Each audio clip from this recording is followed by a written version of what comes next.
Coming to the next article, the need to transform agri-food system. Mansi.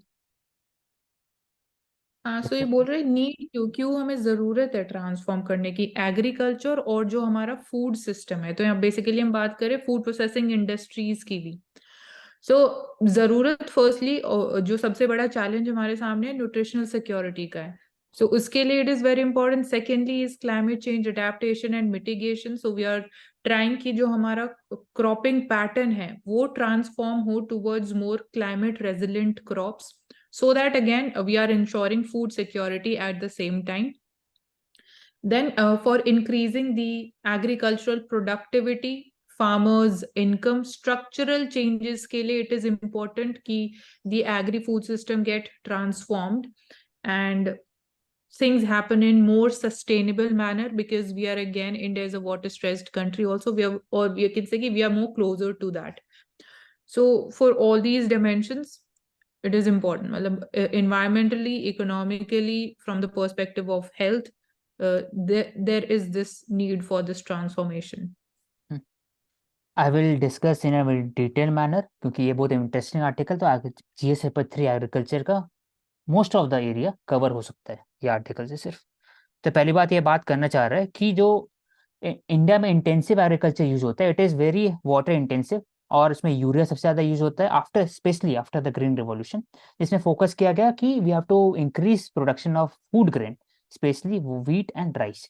उससे फिर क्या हुआ कि जो ट्रेडिशनल मेथड था for growing of the use food grain such as sorghum, millet etcetera, it was neglected.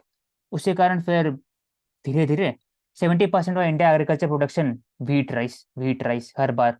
And seed sovereignty भी reduce हुआ। जो भी सीड आजकल कंपनीज है, it is a private company, और उनका होर्डिंग होता है सीड का, और इलीगल चैनल के थ्रू दिया जाता है। जीएम क्रॉप भी इंडिया में फॉर एग्जांपल ग्रोथ होता है, बीटी ब्रिंजल हो गया, बाकी बीटी कॉटन हो गया, तो उसका भी सीड कहीं ना कहीं इलीगल मेथड से आता है, क्योंकि सीड होर्डिंग का एक सबसे बड़ा चैलेंज है।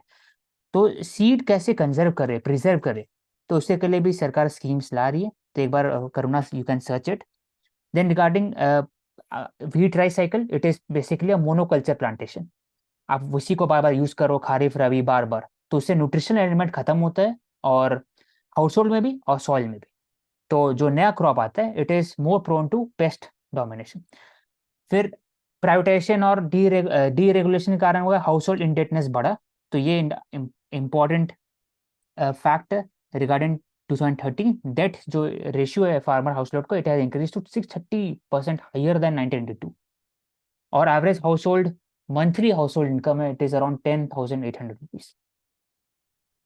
फिर आते हैं क्रॉप्स बीइंग फेवर्ड। तो अभी हाई फिलहाल में क्रॉप्स मेनली फेवर होता है पल्सेस, व्हीट एंड राइस।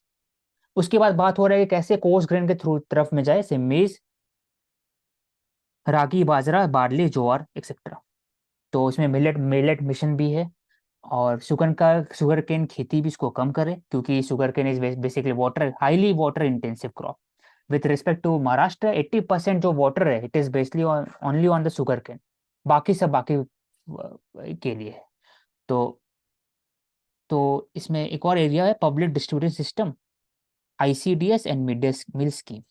तो 2013 के अंदर में नेशनल फूड सिक्योरिटी एक्ट आया था। इसमें बोला गया कि हर एक इंसान जो बीपीएल से नीचे, बिलो पॉवर्टी लाइन से नीचे है, उनका अधिकार है, राइट टू फूड है, वो उनको फूड मिलना चाहिए सब्सिडाइज रेट पर।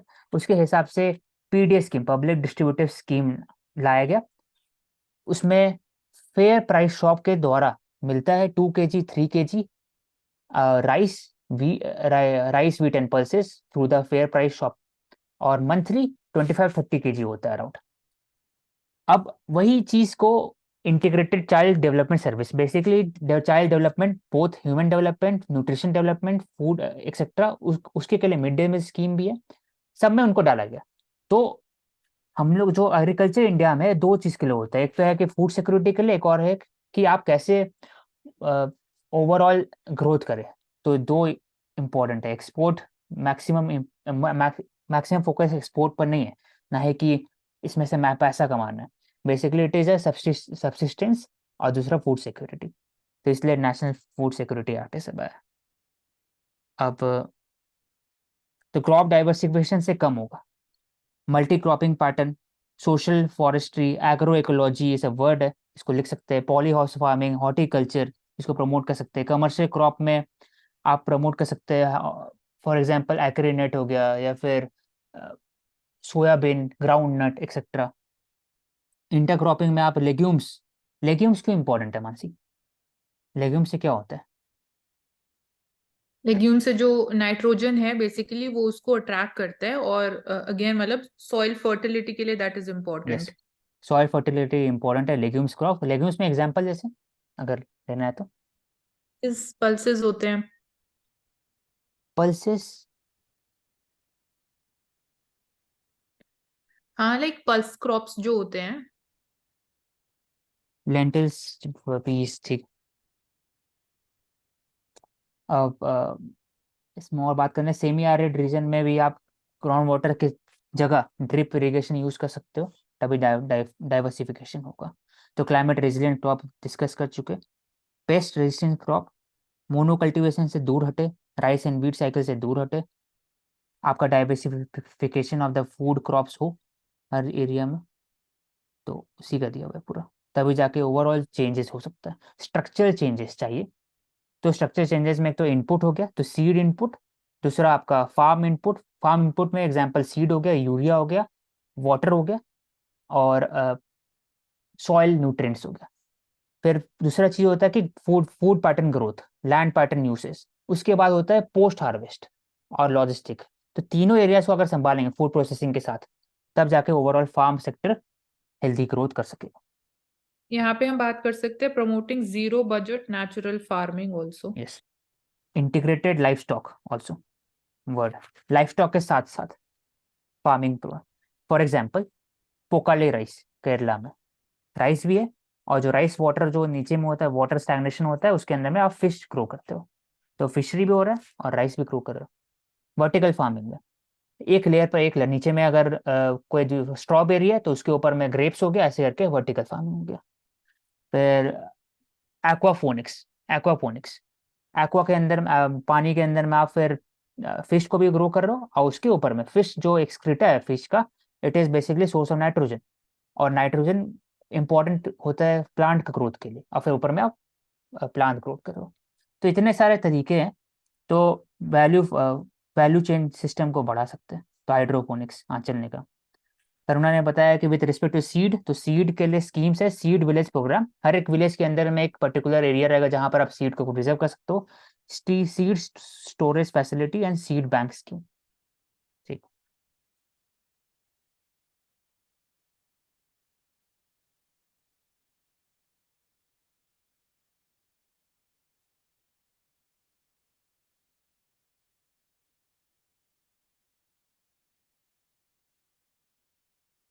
Indian company show invest in climate vulnerable country, तो V20, V20 की इंपॉर्टेंट टर्म है। It is a most vulnerable countries impacted by the climate change. तो इसमें कहना है नसीर जो अभी ये प्रेसिडेंट है, मालदीव्स के फॉर्मर प्रेसिडेंट, कि इंडिया की कंपनी को इन्वेस्ट करना चाहिए बाकी सब में। तो अभी होगा, क्योंकि ग्रीन कार्बन बॉन्ड भी उनका भी अगर रोल ज़्यादा बढ़ता है धीरे धीरे, और कार्बन क्रेडिट भी बढ़ता है, तो इंडिया इन्वेस्ट तो करेगी, कर भी रहे।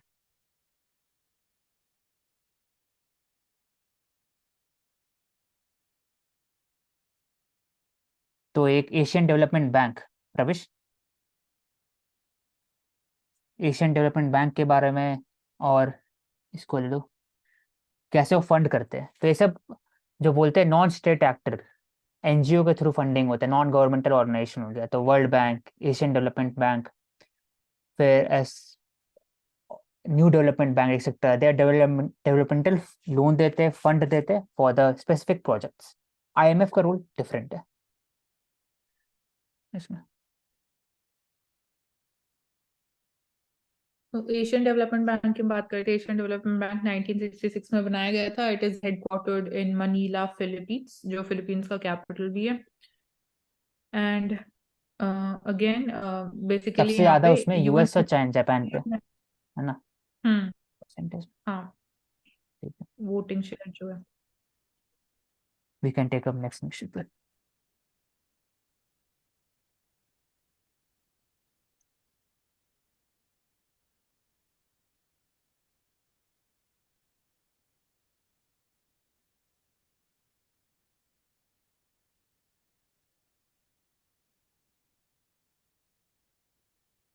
तो एशियन डेवलपमेंट मैम में क्या यूएस कनाडा क्या वो भी मेंबर्स हैं इसके? हाँ, एशियन में। हम्म। एनडीबी में नहीं हाँ। है, और ना ही कि दूसरा जो बैंक है कौन, एआईआईबी, उसमें नहीं। एआई में सबसे ज्यादा चाइना का मतलब डोमिनेशन है। एनडीबी में सबका सेम है, ब्रिक्स का बैंक बोला जाता है उसे। पांचों मेंबर का सेम है वोटिंग परसेंटेज, की सेम कंट्रीब्यूशन है। अभी एस्पिरेशनल डिस्ट्रिक्ट प्रोग्राम था, तो एस्पिरेशन डिस्ट्रिक्ट और एस्पिरेशन ब्लॉक प्रोग्राम है कि आखिरकार आंचल?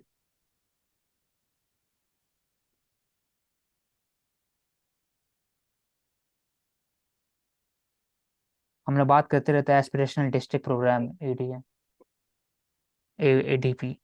तो एस्पिरेशन ब्लॉक प्रोग्राम भी आया है, तो क्यों यूसेज उसका, क्या यूसेज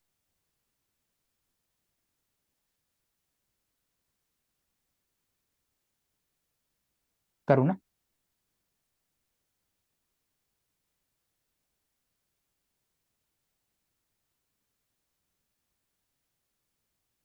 रवेश, बता दो। नीति आयोग का एक फ्लैगशिप प्रोग्राम है जो बेसिकली जो सोशो इकोनॉमिक इंडिकेटर जिस भी इलाके के अच्छे नहीं होते हैं वहाँ पर होलिस्टिक डेवलपमेंट के लिए स्पेशल केयर और कंसिडरेशन दी जाती है एस्पिरेशनल डिस्ट्रिक्ट प्रोग्राम के अंदर। और अभी आया एस्पिरेशनल ब्लॉक प्रोग्राम। तो poverty, hunger, malnutrition, lack of employment, low standard of living, sanitation, ये सारे जो चीजें हैं सोशो इकोनॉमिक इंडिकेटर जिनको इम्प्रूव करने के लिए ये फ्लैगशिप प्रोग्राम है नीति आयोग का। हाँ। सो हाँ, इसमें बेसिकली एस्पिरेशन डिस्ट्रिक्ट में हम 100 मोस्ट बैकवर्ड डिस्ट्रिक्ट्स को डेवलप करने की बात कर रहे हैं। और ब्लॉक लेवल पे अगेन मतलब डिस्ट्रिक्ट को हम ब्रेक करके वी आर सीइंग कि ब्लॉक को कैसे और माइक्रो तरीके से हम और डेवलप कर सकते हैं। यस, ऐसा हो सकता है ना कि कोई रिच डिस्ट्रिक्ट है, उसके अंदर एक ब्लॉक होगा जो बहुत गरीब होगा, इसके कारण भी ओवरऑल इक्विटी के लिए और उसे कर रहे, ताकि जो सोशो इकोनॉमिक डेवलपमेंट है वो हर जगह जगह सेम टाइप से पहुंचे। तो LWE, लेफ्ट विंग एक्सट्रीमिज्म में एक एस्पिरेशन डिस्ट्रिक्ट का बहुत बड़ा योगदान है उसको खत्म करने में।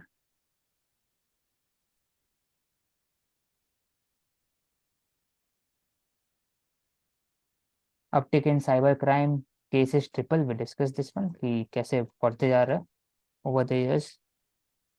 देन एनसीआर भी बाकी सब क्राइम के सामने, बाकी सब क्राइम का भी रिपोर्ट पेश करते हैं, और it is under the union ministry of home affair, NCR.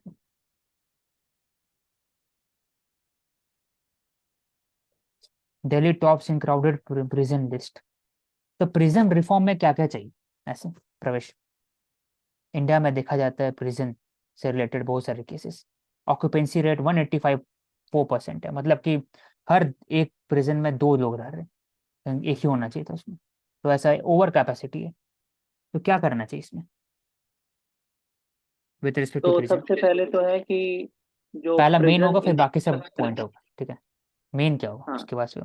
Main prison infrastructure को आप बढ़ाइए, पेंडेंसी ऑफ केसेस को घटाइए, ट्रायल और जो सीरियस क्रिमिनल्स हैं उनके लिए एक एक ही जेल ना हो। तो बेसिकली जो फास्ट ट्रैक कोर्ट्स आप इस्टेब्लिश कीजिए ताकि जो अंडर ट्रायल्स हैं उनका जल्दी से ट्रायल पूरा हो, और बेसिकली अगर उनको वो मिक्स ना हो सीरियस क्रिमिनल्स के साथ।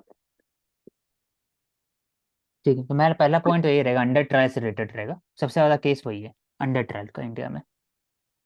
और बाकी जो हर कॉन्विक्ट, जो हो सकता है कि कोई कॉन्विक्ट टेररिज्म चार्ज पर आए होंगे, कोई कॉन्विक्ट सिर्फ वाइट कॉलर, जो वाइट कॉलर क्राइम के लिए आए होंगे, तो सबका डिफरेंट जेल होना चाहिए, और फंडिंग भी एक तरह से किया जाना चाहिए। और जेल किसके अंडर में आता है?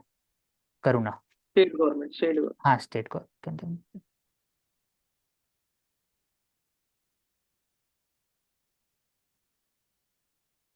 तो प्रिजन रिफॉर्म्स में हम ओपन प्रिजन्स की भी बात करते हैं, as we have right now functional भी है राजस्थान में, and hilly state I think Himachal Pradesh में भी it is there. I am not sure about there, but Rajasthan में वी हैव दिस मॉडल। तो क्या इसको हम इम्प्लीमेंट कर सकते हैं? एंड देन प्रिजन रिफॉर्म्स में और हम बात कर सकते हैं कि बेल प्रोविजंस में हमें और क्या रिफॉर्म्स करने की जरूरत है, सो दैट अगेन जो under yes, trial bail prisoners हैं एक्ट। उनका। हम्म। कोई स्पेसिफिक बेल एक्ट नहीं है। बेल का मीनिंग इंडिया में मतलब बस दिया जाता है, कोई स्पेसिफिक एक्ट नहीं उससे रिलेटेड।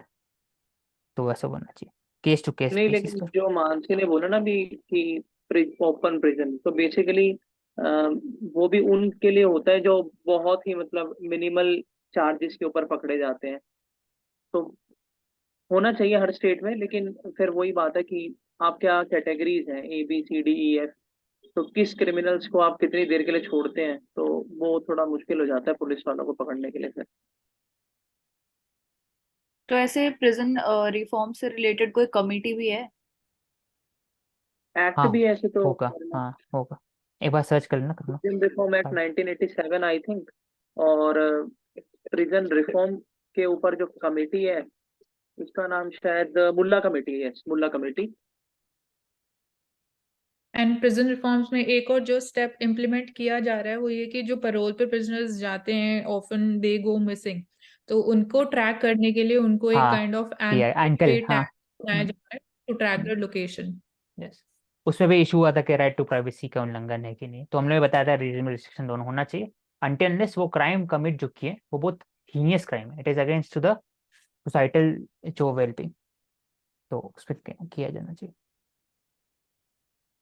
तो इसमें एक और एक बात हो रहा है कि राज्यसभा पासेस पोस्ट ऑफिस पे, तो इसमें एलिज किया गया कि it will govern the post office, तो IPOS ऑफिसर उनका रोल बढ़ जाएगा इसके बाद से। तो इन 125 ईयर्स इंडियन पोस्टल एक्ट, उसमें चेंजेस किया जा रहा है, तो इसमें बता रहा है कि it will allow interception of males on the grounds of security of state, friend relation with foreign state, public order, emergency, public safety and contravention of other laws. तो तो अभी इसको डिटेल में लेंगे जब अभी वो इसको दिया जाएगा। Navy ranks to be renamed in the line with Indian tradition, तो decolonisation of the armed forces, decolonisation of the Indian education, parliament etcetera हर जगह किया जा रहा है। तो उसे फायदा क्या आखिरकार प्रवेश, एक वेस्टेज ऑफ रिसोर्सेज नहीं लगता है कि ऑलरेडी जो है सो रहना चाहिए, इस पर क्यों फोकस कर रहे हो आप? नहीं, आप दोबारा पूछोगे उसी का आपका क्वेश्चन। हर जगह बात हो रहा है ना कि डीकोलोनाइजेशन का बात हो रहा है, तो नेवी जो इंडियन नेवी है, हम लोग वैसे पहले हम्म। बोलते थे कि ब्रिटिश नेवी के हिसाब से, लेकिन पहली बार हम्म। जो नेवी का जो सील हुआ वो एक छत्रपति शिवाजी महाराज का सील था। तो हम्म। डीकोलोनाइजेशन तो हर जगह आ रहा है ना, एयरफोर्स में आ रहा है, नेवी में हो रहा है, पार्लियामेंट भी उसी की तरफ से बन रहा है, फिर आपका एजुकेशन में भी, नेशनल एजुकेशन पॉलिसी में भी आया डीकोलोनाइजेशन कॉन्सेप्ट, जुडिशरी में बात हो रहा है कि कैसे लोकल लैंग्वेज में कन्वर्ट करें, तो हर जगह डीकोलोनाइजेशन हो रहा है, तो क्यों हो रहा है? क्या इसका जो चल रहा है वैसे चलने रहना चाहिए, ऐसा क्यों फोकस किया जा रहा है?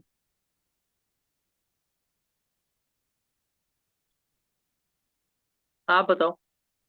नहीं, मैं पूछ रहा हूँ ना आपसे, तो आप बताओ, एज IAS स्टूडेंट क्या फायदा होगा उससे? मोर कनेक्टिविटी होएगी लोगों में towards their heritage.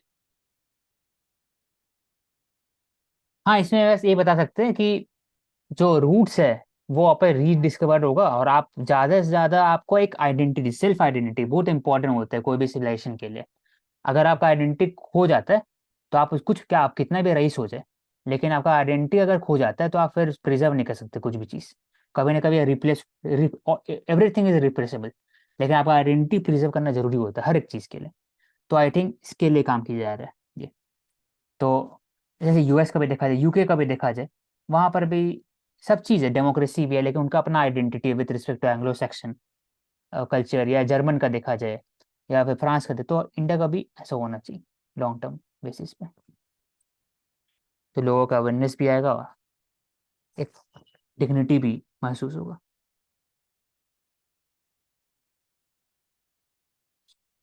SSB, SSB is basically सीमा सुरक्षा बल, और इंडो नेपाल बॉर्डर और इंडो बांग्लादेश बॉर्डर में इंडो तैनात रहते नेपाल हैं। इंडो।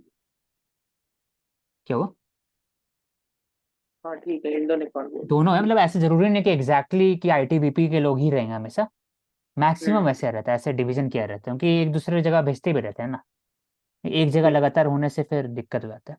तो मैक्सिमम लेकिन ITBP रहते हैं वो रीजन में, और इस तरफ में बांग्लादेश का SSB रहते हैं।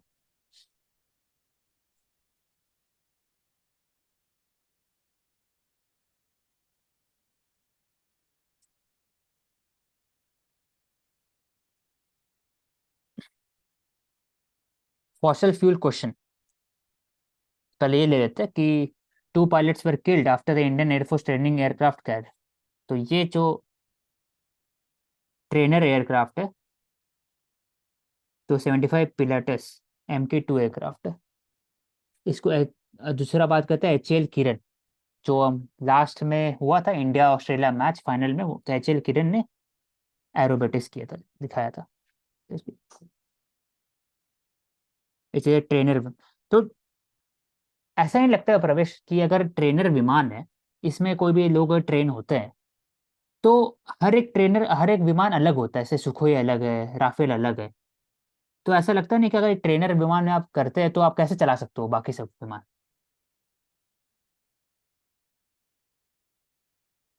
क्योंकि ये तो अलग होगा, एक तरह से एवियोनिक्स होगा अलग, इसका हर चीज़ अलग होगा।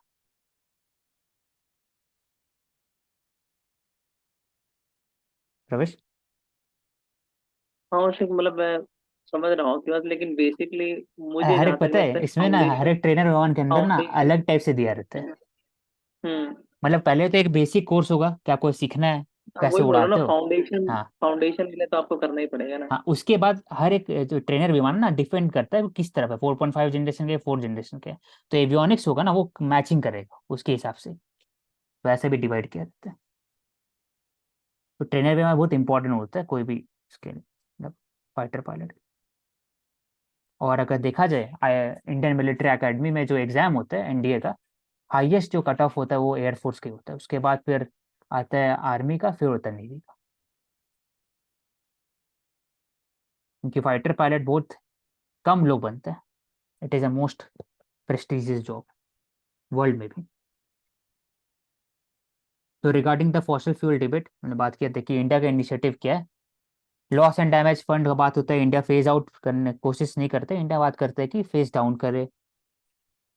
और phase down of unabated coal, India coal use तो करेगा ही लॉन्ग टर्म में, India needs coal fired plant for the energy security and, इसलिए India phase out term use नहीं करता, फेज डाउन टर्म यूज करता है as compare to other countries, European Union, US and big countries, US, EU, China.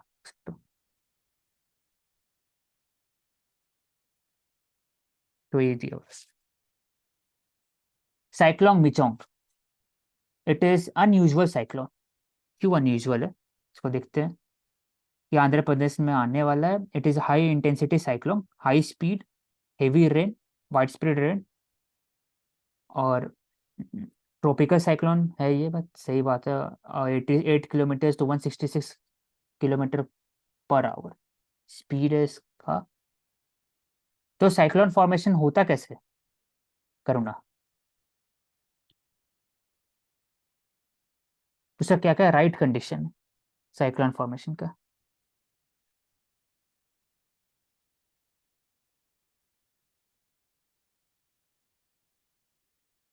Detail में I will have to सी।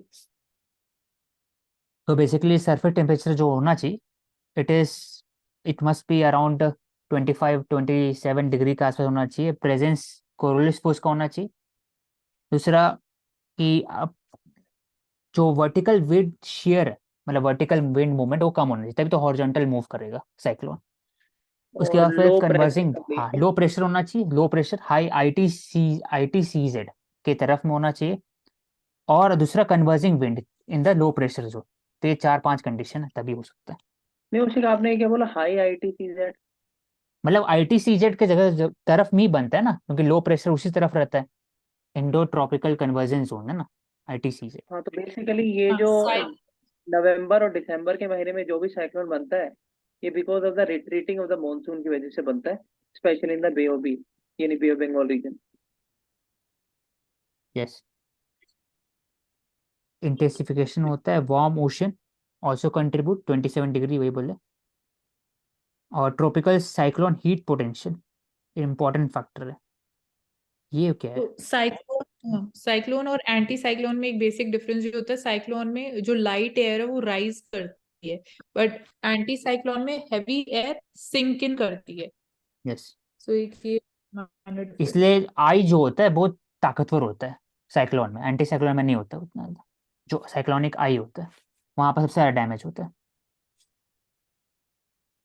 अब इसमें देखा जाता है कि कैसे फ्लूइड लेयर, विंड शीयर का बात कर ले, अगर हॉरिजॉन्टल विंड मूवमेंट तभी बढ़ेगा जब वर्टिकल मूवमेंट कम रहेगा। वर्टिकल मूवमेंट रहेगा तो हॉरिजॉन्टल विंड का डायरेक्शन कम होगा, चेंज हो सकता है और कम हो जाएगा स्पीड उसका।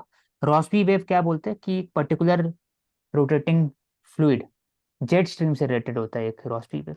अपर ओशन वाटर सर्कुलेशन, एयर सी इंट्रैक्शन, ये सब के कारण भी इम्पैक्ट करता है। और हायर हायर सरफेस विंड होती है, लो सरफेस विंड होती है उसकी? हायर सरफेस विंड की लो सरफेस विंड? हाँ, हायर होगा। लो होगा। आई थिंक लो होगा। हाँ। कैसे, मतलब सरफेस विंड मतलब क्या बोलना चाह रहे हैं अगर ऐसे? मतलब जो नियर द ओशन सरफेस अगर विंड जो है वो ज्यादा, मतलब उसकी जो स्पीड वो ज्यादा होगी, तो बेसिकली जो लो प्रेशर है वो हाई प्रेशर में कन्वर्ट हो जाएगा। मतलब वो बोलते हैं ना कि जितना ज्यादा एयर की मूवमेंट होती है उतना ज्यादा अ, ये चीज डिसिपेट हो जाती है। तो हम्म। टेम्परेचर कंडीशन चेंज होती है, इस वजह से लो सरफेस विंड भी होती है, जिसकी वजह से एक्यूमुलेशन होता है लो प्रेशर का। ठीक।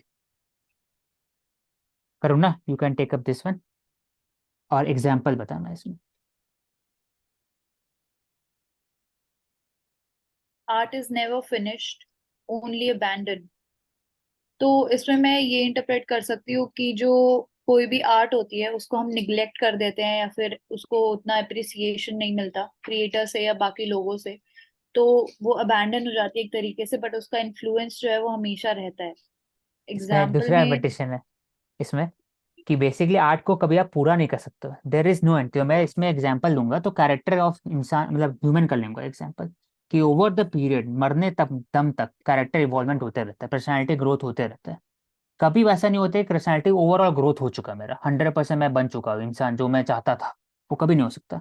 It can only be embounded. वैसे आर्ट भी है, कभी फिनिश नहीं हो सकता। उसको आप इम्प्रूव करते रहोगे, उसको टेक्निकल फिटनेस डालते रहोगे, डालते रहोगे, डालते रहोगे। मोनालिसा 14 साल तक पेंटिंग करते रहोगे, आप सब चीज करते हो, लेकिन अमेंडन नहीं कर सकते लास्ट में। कभी पेंटिंग बोल नहीं सकते आपकी मैं सेटिस्फाई हो चुका हूँ ये काम से। वो बात करना चाह रहे हैं यहाँ पे। अब इसका एग्जाम्पल ले सकते हो, करो ना फिर मानसी। और एग्जाम्पल क्या हो सकता है?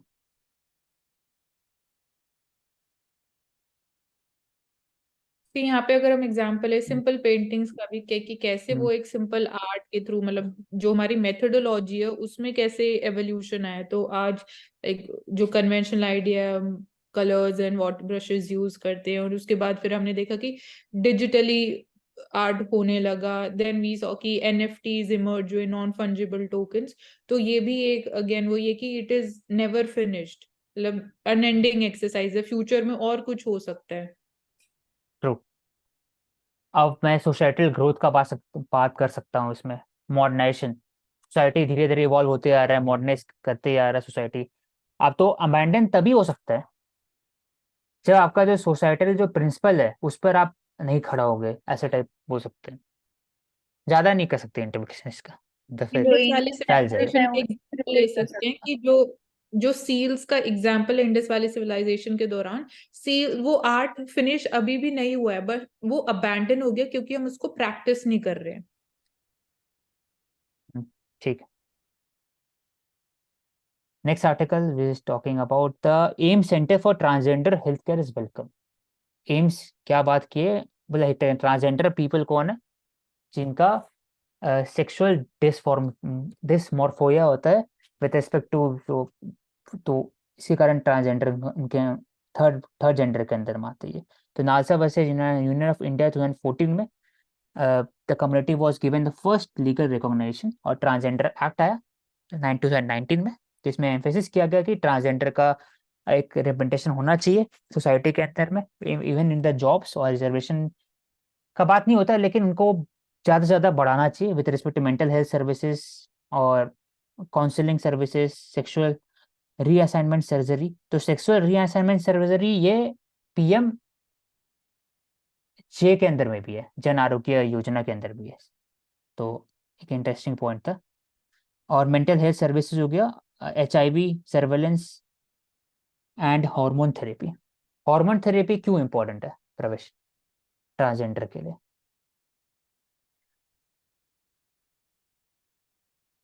आप ही बता दो।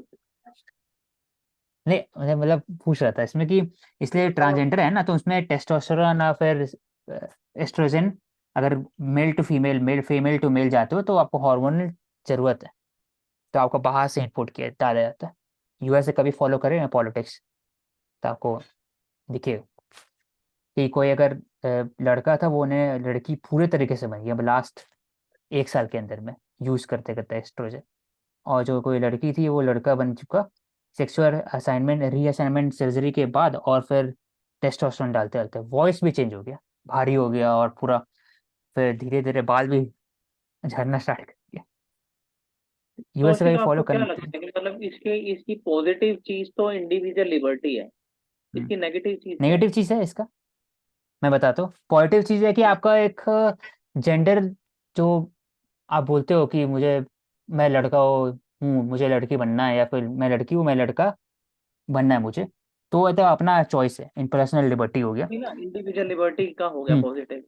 हाँ अपना हो गया, लेकिन दूसरा है कि जब आप उस पर प्रोपेगेंडा करते हो सोसाइटी के अंदर में, और बच्चे को भी आप बताते हो 14 ईयर्स 16 ईयर्स ऑफ एज में कि नहीं आप तो लड़का हो, नहीं आपको लड़की होना चाहिए, ऐसे टाइप। तो यूएस में ऐसे चल रहा है, बचपन से ही आप 14 ईयर्स ऑफ एज में आप जेंडर रिअसाइनमेंट सर्जरी कर रहे हो, और आप हार्मोन डाल रहे हो बच्चे के अंदर में। तो I think it is a crime against humanity. 18 years के नीचे में, 18 ईयर्स के ऊपर नीचे आपको जो करना करिए, अपना बॉडी के साथ कौन रोक रहा नहीं, मैं तो वो एज की तो मैं बात कर ही नहीं रहा।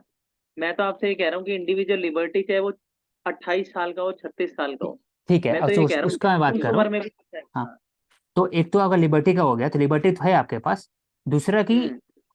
इम्पैक्ट जो पड़ेगा ना, वो ओवरऑल हेल्थ पर पड़ता है, क्योंकि आप लड़का हैं और लड़की बनना चाहते हैं, तो कभी आप बन ही नहीं सकते, कभी नहीं बन सकते, क्योंकि आपके डीएनए के अंदर में एक्स एक्स क्रोमोसोम है, एक्स वाई का उल्टा भी वैसे ही है।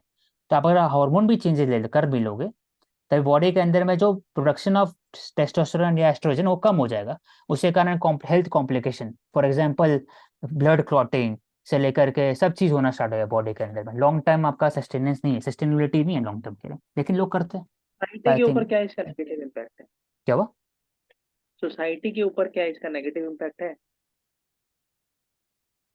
सोसाइटी के ऊपर में बोला आप ही? नहीं, आप बताओ, मैं पूछ रहा हूँ ना आपसे। नहीं, आप ही बोल दो। मैं तो ये जेंडर रीअसाइनमेंट जो होता है ना, उसके मैं तो खिलाफ ही बोलता हूँ, लेकिन इसको करना वो कर सकता है। सोसाइटी के में मैं ऐड कर सकती हूँ कि मतलब फिर ना एक तरह का कंपल्सन हो जाता है कि या तो मेल हो या फीमेल। अगर नेचुरली कोई है ट्रांसजेंडर और मतलब तो वो वैसा भी रह सकता है, तो नेसेसरी एक तरह का कंपल्सन बन जाता है माइंड में कि भाई चेंज कर सकते हैं तो कर लो। तो वो चीज शायद हो सकती है। नहीं, ट्रांसजेंडर का तो बात यहाँ हो रहा है, लेकिन यहाँ बात हो रहा है कि जो आम आदमी का। आम आदमी जो मेल है, लेकिन ये दिखा ना आजकल जो हर जगह जो LGBTQ+ जो हर जगह से फैल रहा है कि आप अगर मेल है, बाइसेक्सुअल, आपको फील होता है कि नहीं भाई मुझे गे पसंद है, तो आप लड़की बन जाते हो, चेंज हो जाता है आपका। तो हर चीज़ चेंज, ऐसे रीअसाइनमेंट का बात कर रहा हूँ यहाँ पर, सेक्सुअल सेक्स रीअसाइनमेंट सर्जरी का बात कर रहा हूँ यहाँ पर। ट्रांसजेंडर का बात ही नहीं हो रहा।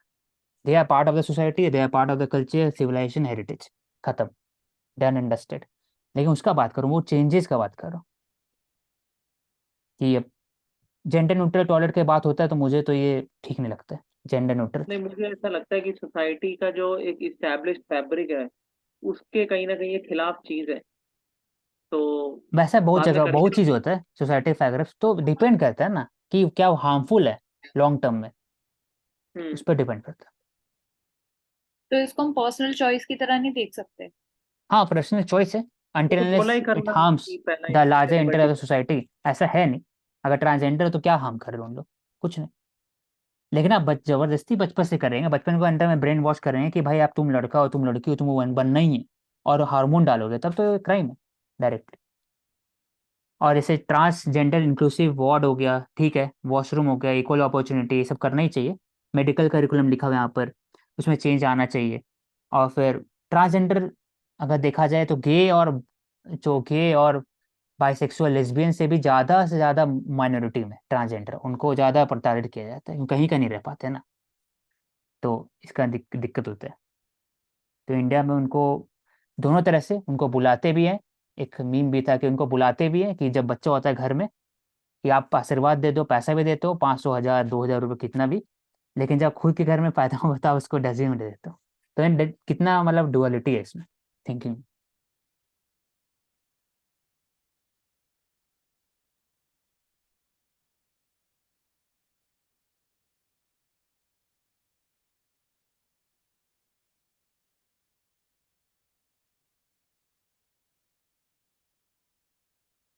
Personal is not political, controls all story, ये तो हो गया। In Manipur for the lasting peace, तो for the lasting peace there should be a consistent policies by the home ministry and the local state government। इसमें UNLF का जो एक रहा है with signing of the pact with the state government and also the home ministry, और फिर साथ ही साथ NSCN IM, national socialist council of Nagaland, Isak and Muivah, उनका जॉइंट अकॉर्ड हो गया या बाकी सब, तो वो भी एक तरह का स्टेप है। दूसरा है कि suspension of operation agreement with the Kuki militant group, ये है। Mainstreaming of the militant group into the politics, ये भी हो सकता है एक। दूसरा कि लॉन्ग टर्म इन्वेस्टमेंट चाहिए, जॉब क्रिएशन में चाहिए। साथ ही साथ फिर ऐसा कोई पॉलिसीज नहीं लाना चाहिए जिससे हार्मिंग हो पीस बिटवीन दो कम्युनिटीज, तभी हो सकता है। Separate administration is only solution, वो बात पूछ रहा था। लेकिन मेरे अनुसार एक काम कर सकते हैं इसमें कि 6th शेड्यूल के अंदर में जो एक सेपरेट ट्राइबल काउंसिल बनाते हैं वो कर सकते हैं, कि आपके पास ऑटोनॉमी मिल सकता है काम करने का। तब दोनों जाके पीस हो सकता है। It depends on the will power of the state and the जो सोसाइटी का जो फैब्रिक उस पर।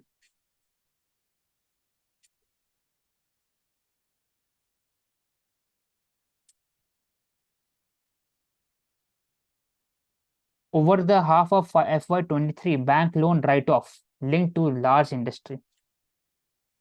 तो loan write off basically loan खत्म करना नहीं होता है, it is just accounting measure, उसको हटाया जाता है ताकि एनपीए कम हो। बैंक की मानसी, बैलेंस शीट से वो, हाँ हाँ, बैंक मानसी, की बैलेंस शीट से रिमूव हो जाता है और जो एसेट रिकंस्ट्रक्शन कंपनीज है उसको वो चीज ट्रांसफर हो जाती है। तो जैसे आपने भी बोला कि इसका मतलब ये नहीं है कि आपकी लोन रीपेमेंट ऑब्लिगेशन जो है वो खत्म हो जाती है with loan write offs, but we do not prefer कि एनपीएस लोन राइट ऑफ्स के थ्रू कम हो, because that is not a sustainable measure, क्योंकि एक्चुअली एनपीएस तो स्टिल एग्जिस्ट कर ही रहे हैं।